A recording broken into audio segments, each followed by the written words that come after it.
안녕하세요. 여러분의 통계에 대한 궁금증을 시원하게 풀어드릴 리포터 오세영입니다. 우리가 매일 접하는 신문이나 뉴스의 통계 수치는 과연 정확할까요? 통계의 함정에 빠진 경우는 없을까요? 오늘은 매일경제 최승진 기자를 만나서 그 궁금증을 해결해 보도록 하겠습니다. 안녕하세요. 반갑습니다. 안녕하세요. 네, 간단한 자기소개 좀 부탁드립니다. 네, 저는 매일경제신문에서 경제부에서 일하고 있는 최승진이라고 합니다. 저는 이제 기획재정부하고 통계청하고 과거에는 이제 한국은행도 출입해가지고 통계 쪽을 많이 다루면서 기사를 많이 썼었습니다. 네. 요즘 신문을 보니까요, 통계 수치가 다루지 않은 기사가 없을 정도로 통계 자료가 굉장히 다양하게 활용되고 있던데요. 신문 기사에서의 통계의 어떤 역할과 중요성에 대해서 설명해 주세요.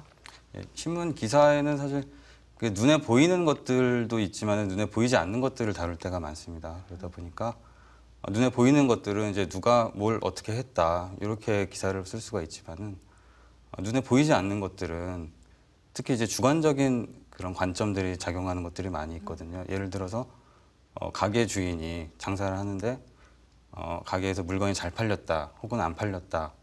이건 사실 가게 주인의 주관적인 판단이 들어가는 거고 이제 그거를 좀 객관화를 시키려면은 이런 통계나 이런 것들이 이런 수치들이 뒷받침이 돼야지 이런 객관성을 담보할 수가 있습니다. 네. 객관화를 위해서는 통계 자료가 중요하다고 해주셨는데 신문 기사를 쓰실 때 이런 통계 수치를 객관성을 담보하기 위해 쓰시다 보면은 어떤 통계의 함정에 빠지게 되는 경우도 있지 않을까요? 최근에 그 실업률 지표가 좀 대표적인데요. 2015년 10월 기준으로 이제 그 실업률이 3.1%가 나왔습니다. 근데 그건 이제 전 세계적으로 비교해도 굉장히 낮은 수준이고 OECD하고 국가들하고 비교해서도 굉장히 낮은 수준인데. 이 통계의 이면을 좀 들여다볼 필요가 있는 거예요. 그 실업률에서 정의하는 실업자는 과연 어떻게 정의가 되는가? 실업자는 최근 4주 동안에 구직 활동을 한 사람 중에서 직업을 구하지 못한 사람들을 실업자라고 정의가 돼 있습니다. 통계상으로는. 근데 그래서 바꿔서 생각하면은 5주 전에 구직 활동을 했는데 직업을 구하지 못한 사람들은 이제 실업률 통계에서 빠지게 되는 거예요. 근데 그걸 이제 구직 단념자라고 하는데. 그런 부분들을 고려를 하면은 과연 지금 실업률 통계가 현실을 좀 잘 반영하고 있는가 이런 의문들도 많이 있고요. 그리고 실업률 통계의 맹점 같은 것 중에 하나가 직업 일자리의 질을 반영하지 못한다는 거에 있습니다. 네, 다음 질문은요. 그 경제 신문을 쓰시다 보면 이런 수치를 많이 활용하실 텐데 이 통계와 관련해서 경제부 기자로서 어떤 유의해야 할 사항들이 있으신지 궁금합니다. 네. 아까 말씀드린 실업률이 가장 대표적이고요. 물가 상승률도 이제 좀 객관적으로 봐야 되는 게 있고, 그리고 최근에는 이제 정부가 발표한 통계 중에 그 올해 3분기 그 국내 총생산 GDP 성장률이 있었어요. 근데 그게 이제 3분기에 이제 전분기 대비 1.2% 성장을 했거든요.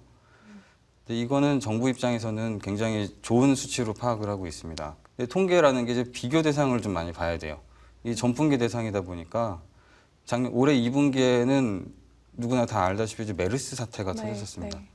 근데 메르스 사태 때문에 이제 소비나 이런 것들이 굉장히 급격한 속도로 둔화가 됐고, 그래서 경제가 거의 마비되기 일보 직전까지 갔었던 상황인데, 그 2분기와 3분기를 비교해서 1.2%가 올랐다는 그 사실을 과연 좋게만 볼 수가 있느냐. 그래서 그런 부분들을 경제 기자가 좀 여러 면을 종합적으로 계속 흐름을 따라가면서 비교 대상도 봐야 된다는 게 사실 경제기자로서 가장 어려운 일 중에 하나고 그게 사실 기사의 이런 수준을 좀 결정하는 그런 부분이 아닐까 싶습니다. 네. 그럼 정말 단순히 경제 한 부분에 국한된 게 아니라 정말 사회 전반적인 모든 흐름을 다 꿰고 계셔야 하는 거겠네요. 네, 그래서 신문도 좀 열심히 읽어야 되고. 네. 근데 기자를 하다 보면은 그렇게 될 수밖에 없습니다. 네. 네, 오늘 좋은 말씀 감사합니다. 네, 감사합니다. 네, 신문 기사에서 통계 수치는 참 또는 거짓 둘 다가 될 수도 있겠네요. 통계 수치를 보는 바른 안목이 기자와 구독자 둘 다에게 필요할 것 같습니다.